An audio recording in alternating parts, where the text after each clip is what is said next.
throwing a 3-year-old across the room into a cabinet. We showed you this yesterday. Here's an update. This woman, Wilma Brown, has been charged with abuse of a child. The video is hard to look at. The family was first told that the toddler accidentally fell. You can see here, take a look.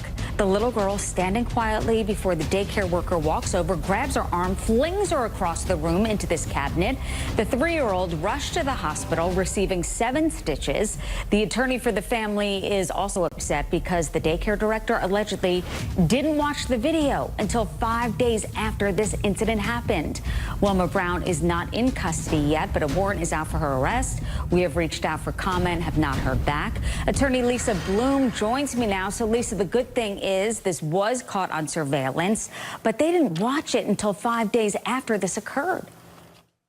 This is a really shocking situation with a number of problems, as you point out. I think this daycare center should lose its license and should be shut down. If they don't care enough about a 3-year-old child being physically injured to the point of getting 7 stitches, they can't be bothered to watch the video to see what happened, that they participated in a cover-up of this and said it was just an accident and the child fell. I mean, these people should not be in business anymore.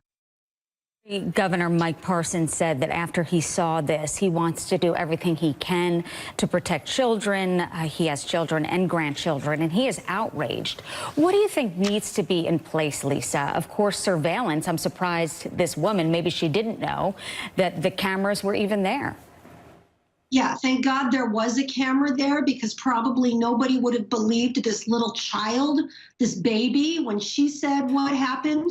Nobody would have believed her. I represent victims of discrimination, harassment, and abuse here at my law firm every day. It's still very hard to get people to believe a child. So thank goodness there was surveillance. Right. But there's no point in having surveillance if nobody watches it.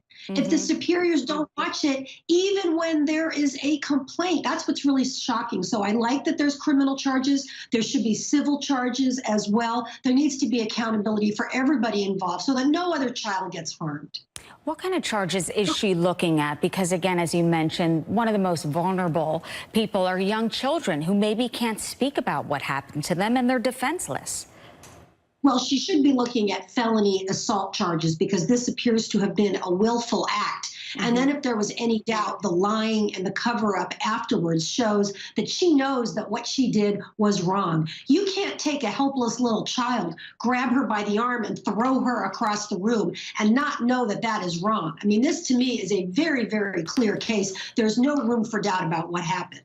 And Lisa, another mom has now come forward saying her child was abused at that center as well.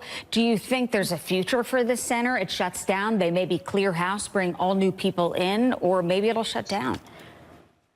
I think it needs to be shut down. It does not surprise me, but it's very sad that there's a second incident. I'm a mom as well, and whether you're a parent or a grandparent or not, you know, we all love children, and we know that we have to protect the most vulnerable among us. When any of us have sent our kids to daycare, you know, this is our biggest fear, right? This is our worst nightmare. We trust those people to protect our children, to love them and care for them as we would. And if they're not going to do that, they need to say goodbye and find another occupation. And good for that family member of the 3-year-old who said, wait a minute, let me look at this surveillance video, and fought to see that, maybe even saving other children from going through something similar. Lisa Bloom, thank you. Thank you so much.